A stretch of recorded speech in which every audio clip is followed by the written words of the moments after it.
Really delighted to be here with such an incredible panel of people. Really excited to hear more from you today. I wanted to start with really just sharing a bit more about the Skills for Transition programme that CIVIC Square have been developing and running this year. And to begin really with a bit of a shared understanding of what we mean by transition. And of course, there are multiple different definitions and interpretations, some of which we've heard about over the last couple of days. But the way we've been thinking about it at CIVIC Square is that we're transitioning away from extractive systems and economies and shifting towards a more regenerative futures that really allows both planet and people to thrive together. And that can seem quite overwhelming at first. If there's one thing that's surfaced over the last couple of days, it is there's quite a lot of work to be done. And this can feel overwhelming. But if we sort of bring it down to the scale of our streets and our neighbourhoods and our own homes, this is really a place that we can begin from when we start to begin learning and building and dreaming together. So there are lots and lots of skills and knowledges that we need to learn and gain to actually begin this transition and this movement. And we also are living in a time where a lot of those skills and knowledges are actually kind of locked up in institutions. Tuition fees are super high.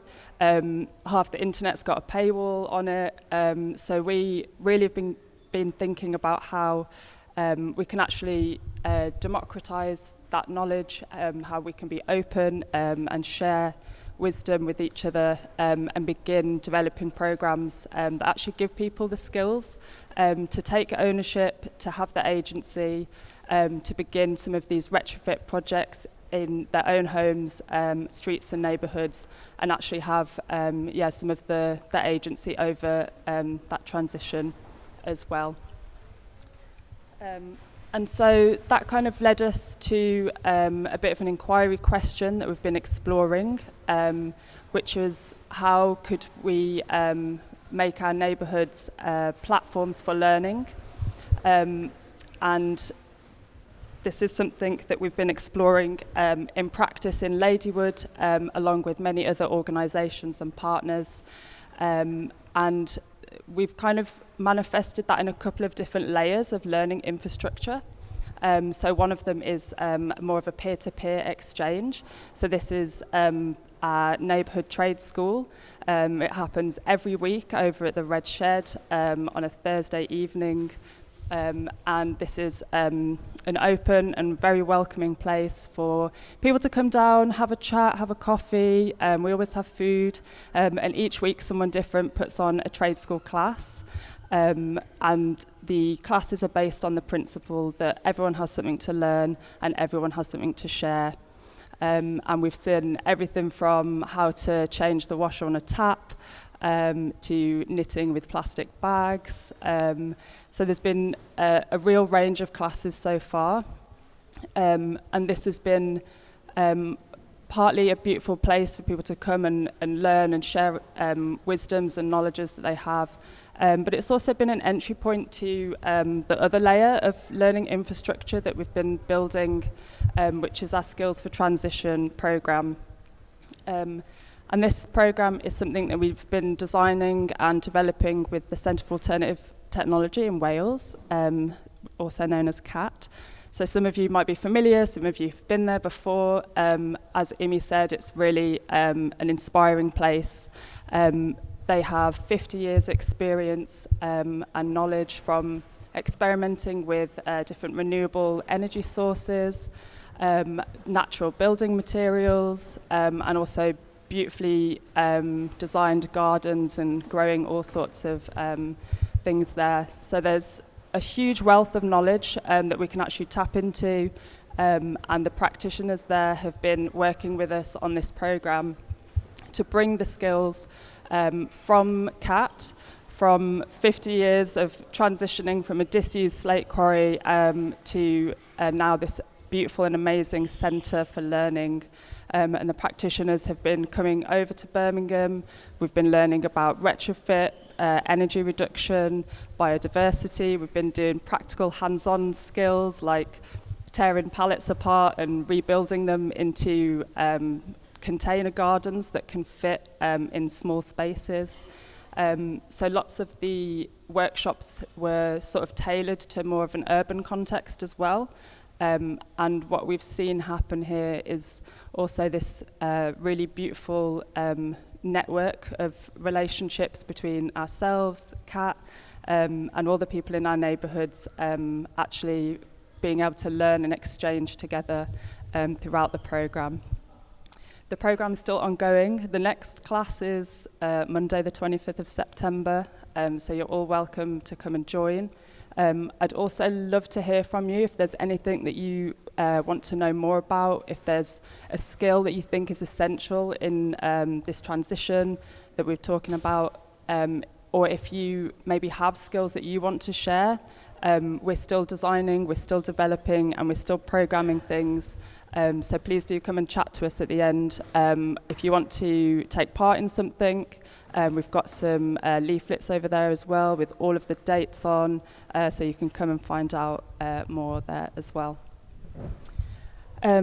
I really would love to hear first from Deborah.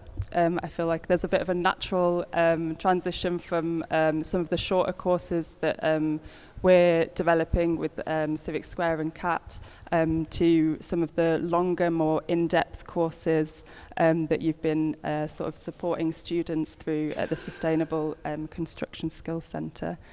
So if you could share a bit of overview, what your role is, and what's on offer there, that would be amazing. I'm going to stand up if that's all right, because I feel like I'm going to fall asleep down here. It's far too comfortable. Excuse me. So, good afternoon, folks. I'm a teacher, so you're going to get me talking quite a lot now. I'm hoping my presentation, that's good. I've only been at UCB, University College Birmingham, for 6 months. Before that, I was at Solihull College, Leafy Solihull. Where's Leafy Solihull gone? She's still here. She disappeared. Leafy Solihull.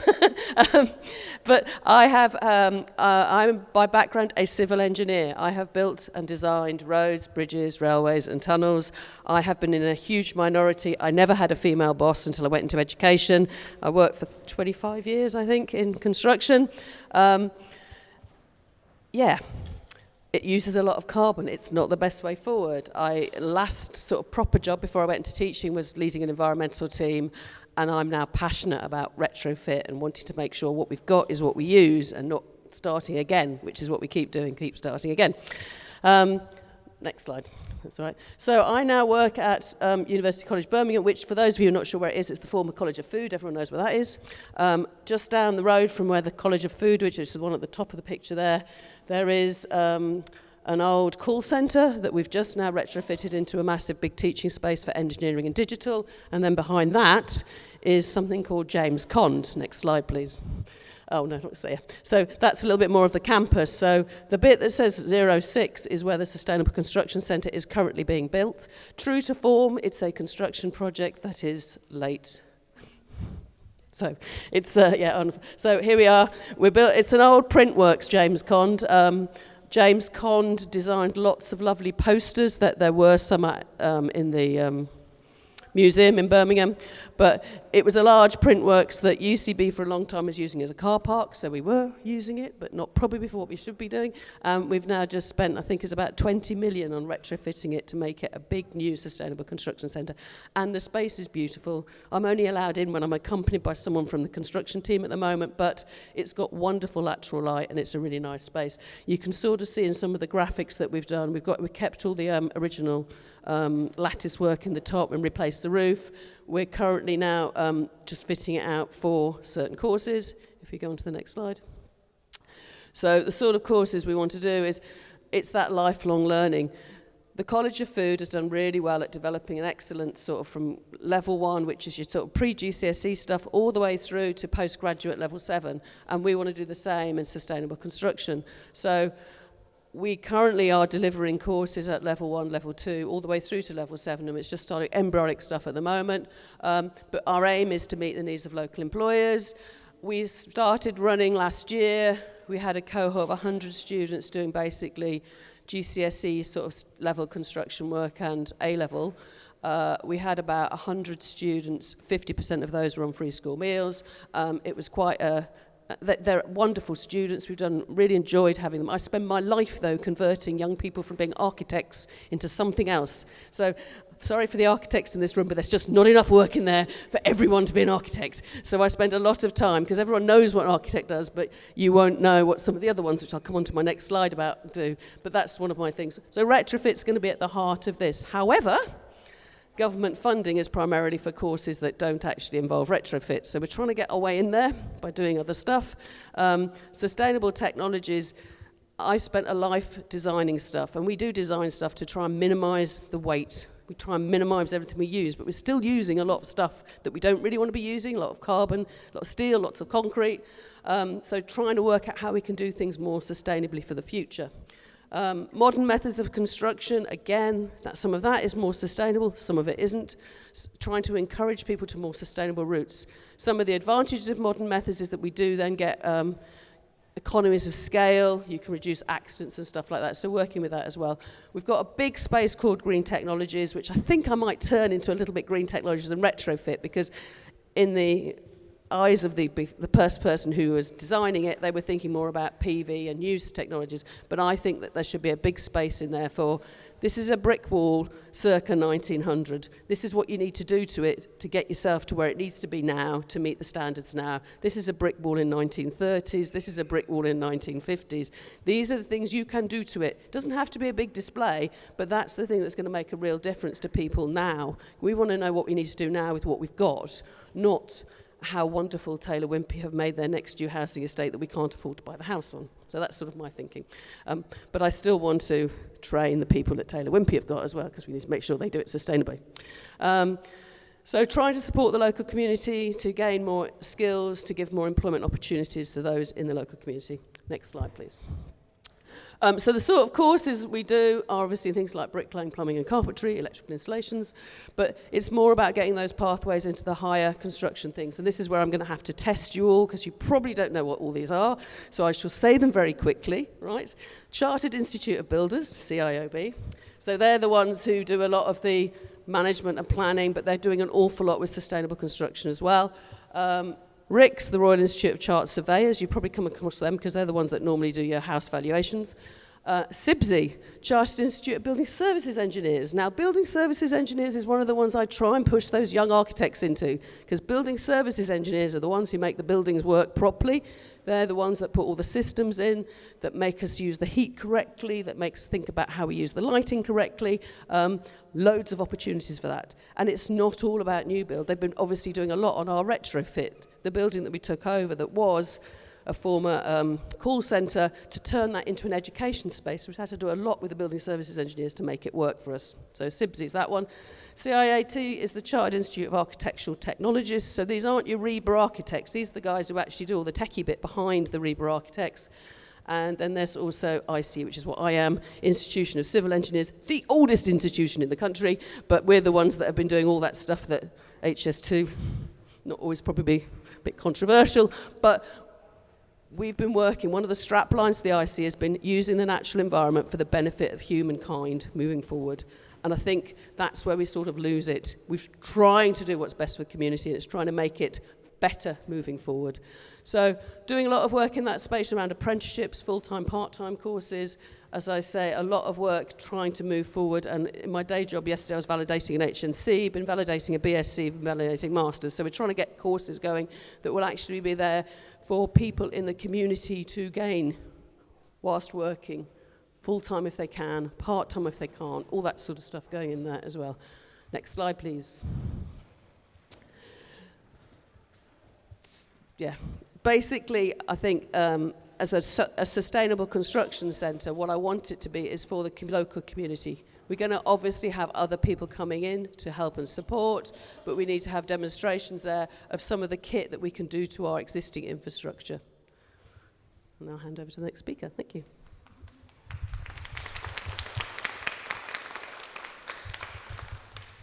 Thank you. I'd love to know, finally, what is your sort of hope or vision for some of the students that you see come through? What are you hoping to see in the future? What I like about teaching, so I've been teaching about 10 years at another college, but what I really like is the fact that I'll get a student come at 16 and they do something, maybe bricklaying or carpentry, and they get to about 30, and body's probably not what it was at 18, and they realise that they don't want to carry on working out in the cold, wet rain, and they want to do something else. They come back into college. It's about that lifelong learning. It's the ability to give someone at 35, 40 or 50 the opportunity to retrain, to do something else in retrofit, maybe in a higher level, in going through to university and do something that gives them an opportunity to do a more managerial role, a more research role or something like that.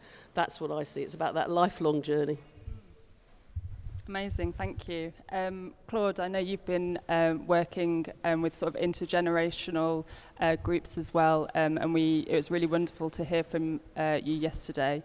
For those that weren't here yesterday, would you be able to share a bit of a recap on the work that you've been doing, particularly in Leeds and the north of England? Whoa, does this mic work okay? Okay, firstly, thank you for bringing me back again today. Seems like a long time since I left Leeds, and I'm not going to get back until later tonight. It's been a week out. I would like to add something to what was just said as regards training, because obviously I've been in the housing and construction industry around it for a long time, worked for the College of Leeds. One of the things I think is missing is that vocational training in schools is being eroded. So what we're finding is in schools, not many young people, girls and boys, are given the opportunity to engage in vocational training, get tasters in vocational training, which would kind of tee them up for when they get to 16. So one of the things I'm lobbying in Leeds for is a little bit more lateral thinking, especially for young boys. Not saying that women can't go into the construction industry, but we seem to have lost our way on the vocational training element within schools. So I just wanted to add that. For my life, I've been lobbying for community-led housing, and when I talk, because it was said earlier, what is community-led?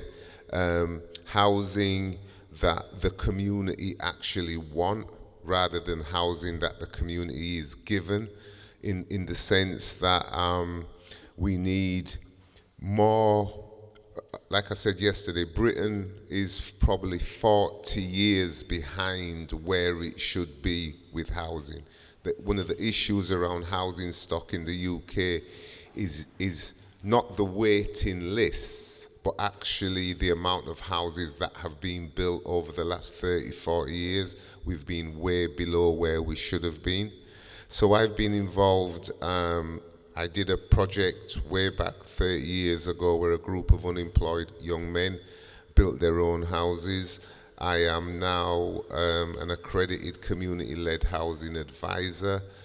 I'm a community land trust ambassador, and I recently became a member of the government's Right to Build task force. So I'm very in and around that world where housing and construction is happening, but really wanting to do, like I've said in the past, that we don't want it done for us. We can actually be engaged in doing it for ourselves.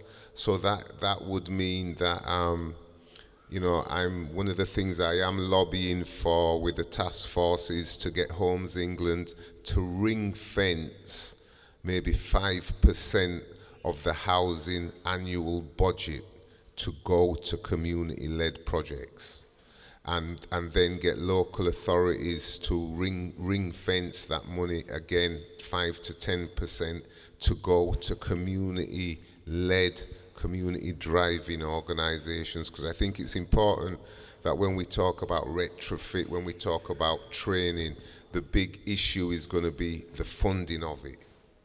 Yeah, and if the funding's not put there, and sometimes the funding is short scale, it's like 3 years funding. We want a 10-year funding program where people that are in the sector can think long term, as opposed to thinking we've got 3 years, it takes maybe 18 months to get up and running, and then you're thinking about where the next plot of funding is coming from. So I'm really, for the last 30 years, been lobbying on a lot of different levels. And like I said yesterday, I'm also part of Climate Action Leeds, looking at the housing section within that strategy document. Is that enough for now? That's brilliant. Okay. You kind of mentioned there about funding, and I was thinking about how once the funding is there, are the communities sort of ready to organise and work together, particularly when we're thinking of community scale housing or retrofit. Could you share perhaps some of your takeaways or reflections on how we can actually practice working together as a community and organising? Yep. What I would say is that there is a lot of good practice out there. Over the years, there's been some great projects happening in Birmingham, probably Bristol, Liverpool, Leeds. Across the country, you can find some fantastic projects, but the actual sharing of that information hasn't been a good thing, good practice. So I think one of the good things that's happened is like the internet, social media has given us that option. I suppose one of the good things for me that came out of COVID, and actually the system that we're living in slowing down to a kind of crawling pace, it actually gave people time to get to know other people, because we was all online, so you was meeting people from all around the country, across the world, in Europe, and it gave us the opportunity to realize that there's a lot of similarities within communities, within cities, within, of issues, and sharing good practice. So what you're finding is online now you can find the Community Land Trust Network has a fantastic website where you can go. If you don't know anything about Community Land Trust, you can get more information. The Community Led Housing Network has a brilliant website. And I think that's the good thing. It's and you're right. I think at community level, people are not as informed as they maybe could be and should be, but they are potholes now. And a point I wanted to raise, intergenerational. We have a lot of the older generation, and I'm an older generation member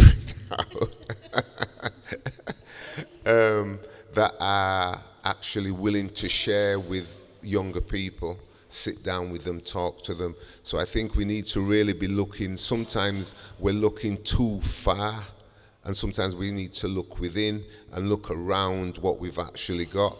Many times people are sat on committees, and you almost now, I feel, should have a CV. You should make your CV available as a committee member, because then people can read through and see what you've actually done. And sometimes when we're talking ourselves, we miss really important points of things that we've done. So yeah, I think on a community level, find out a bit more about the members that are around you, because you'll be quite pleasantly surprised at some of the skills they actually bring to groups that we don't talk about sometimes. Yeah, absolutely. We can start in really small ways, and sometimes that is just a cup of tea with your neighbour, maybe sharing some seeds across the fence, if that's what you want to do to start a conversation. We've seen so many ways in Ladywood, and I'm sure here in Balsall Heath as well, of how we can just start connecting and start building some of those relationships. You've also mentioned about being a community land trust ambassador. Could you speak a little bit to the relationship between land and housing from your perspective? Okay.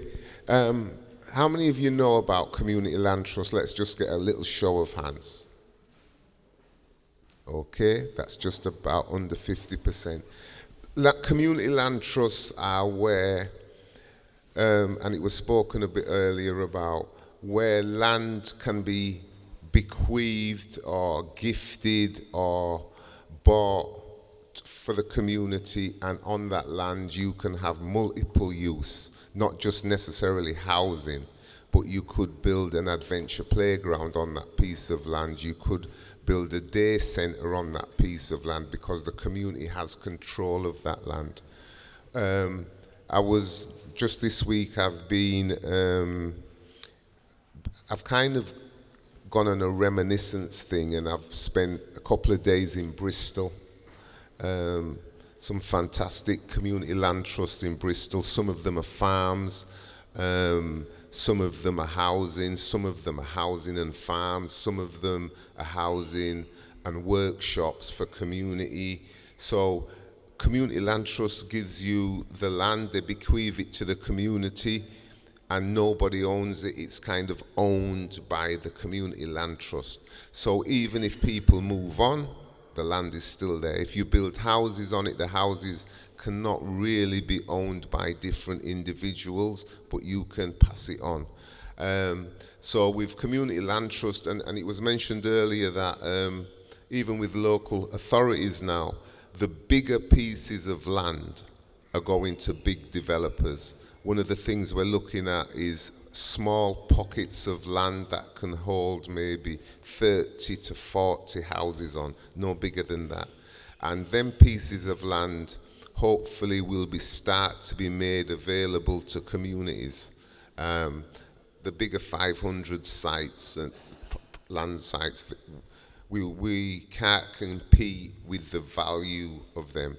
So in Liverpool, I'm working with a group down there that's going around and getting the local authority to give them a number of small sites that they then go back to community groups and say to community groups, if you had this small site, what actually would you like on that small site?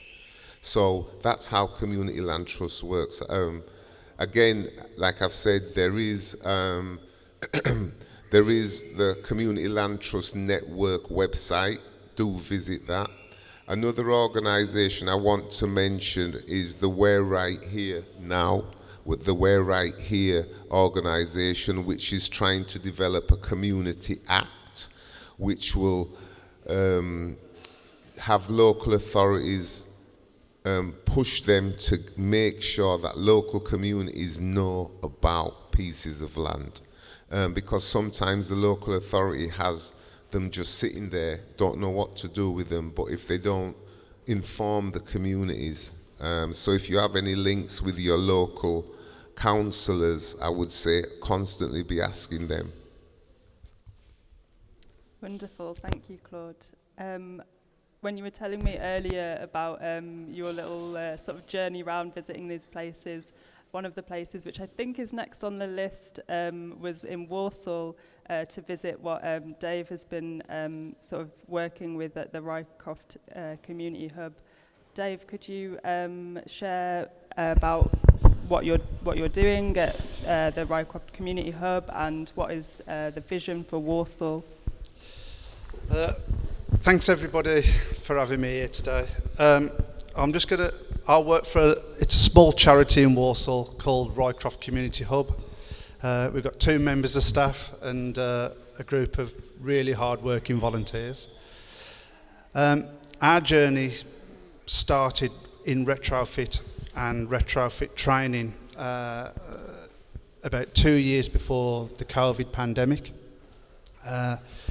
We were approached by an organisation in Bristol to take part in a Horizon 2020 bid. And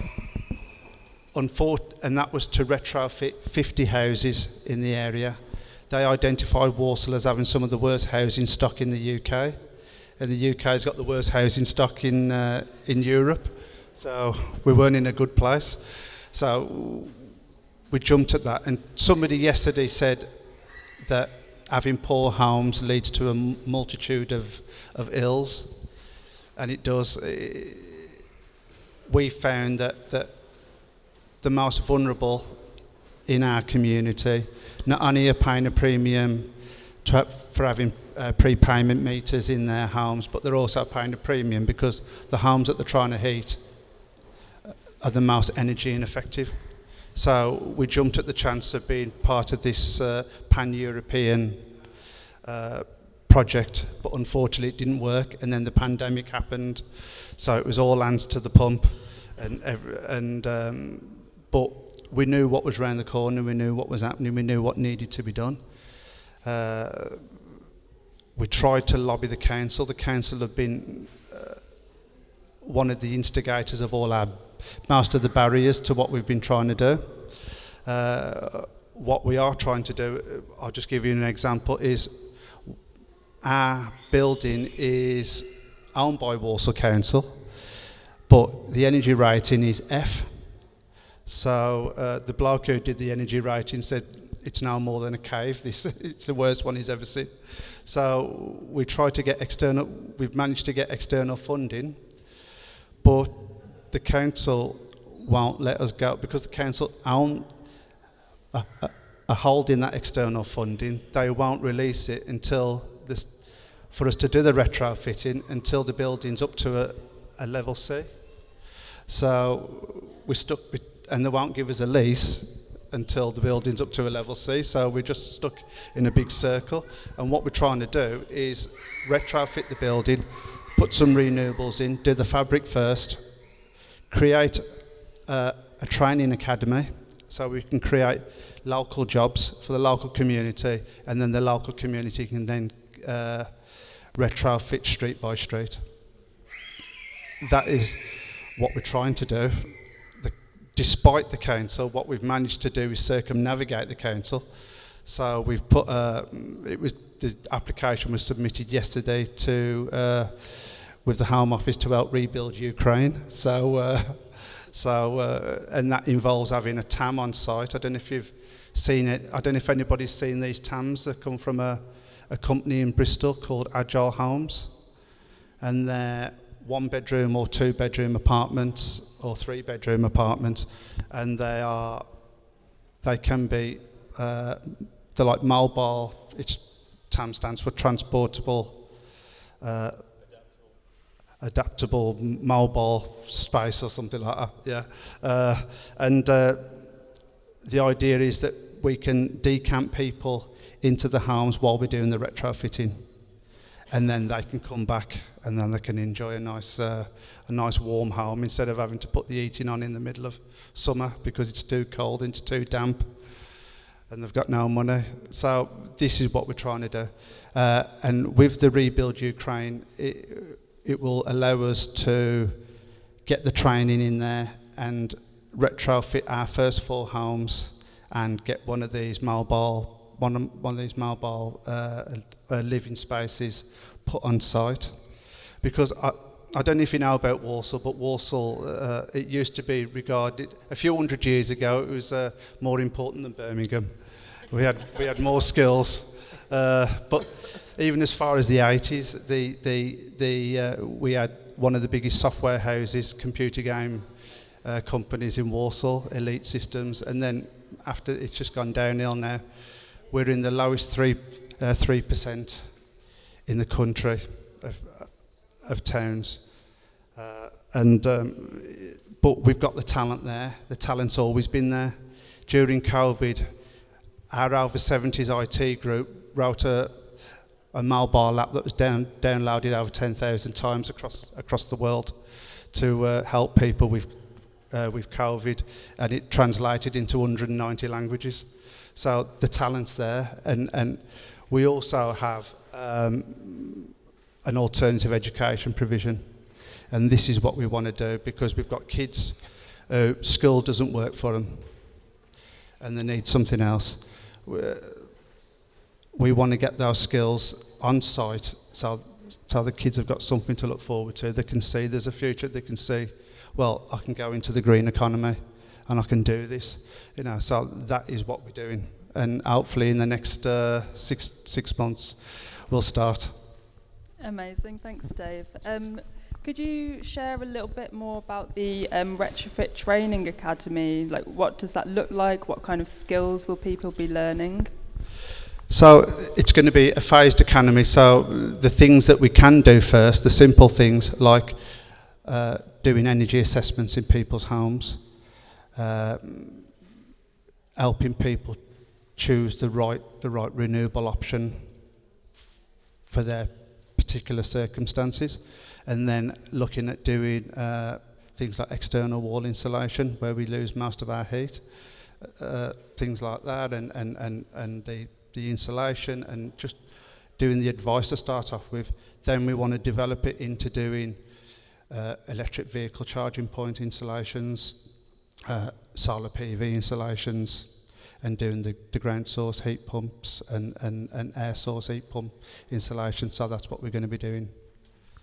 Wonderful. I just wanted to open up to all of you to give the opportunity to share any other reflections or thoughts that you've had on your journeys, particularly around learning and how we can be lifelong learners.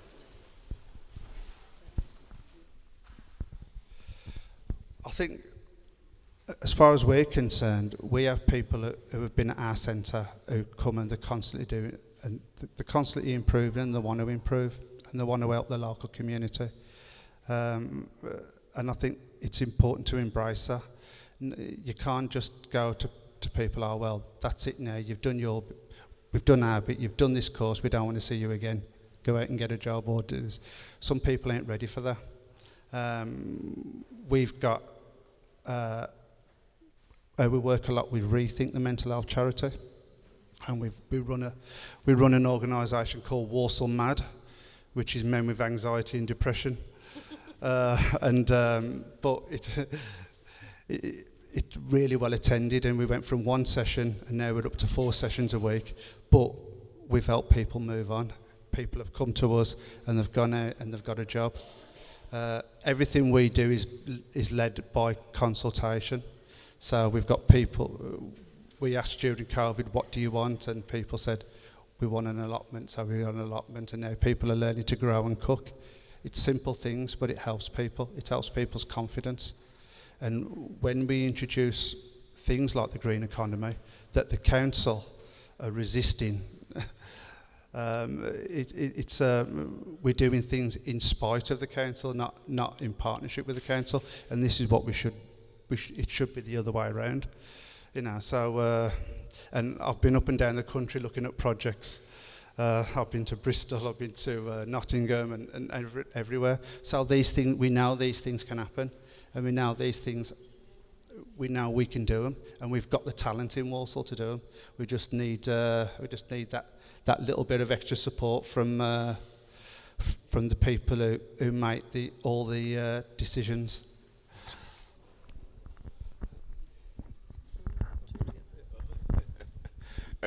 Lifelong learning.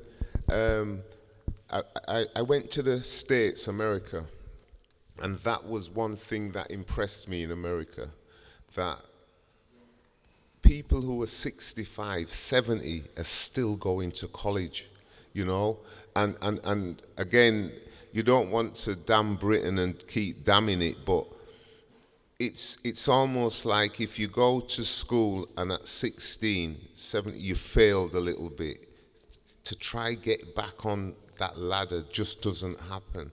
If you get yourself in trouble or something, to get yourself back on that ladder doesn't happen. And I think it's a travesty in the UK that an open university are one band that do offer that no matter what age you are on open university, you can continue to be educated. So I think Britain, we really need to be pushing this lifelong learning, and there's nothing wrong with learning a new skill later on in life. I take the point, your name? Debbie, about young people can make a decision, a career decision in their teens, And by the time they get to 27, 28, and they sit back and think about it, they might go in a total different direction. And I think that option is not as easy in the UK as maybe it is in certain, even in Europe you hear about it as well. So I think the promotion of lifelong learning, the promotion of lifelong learning is crucial, in that young people shouldn't believe that education in the first instance finishes at 16, you know, because it's a minority of them that go on to university. So that majority need to understand that learning continues, you know, and even as adults, we kind of have to be prepared sometimes to continue to learn. One of the earliest speakers spoke about it, about not telling people everything, but being willing to learn yourself, because that's lifelong learning.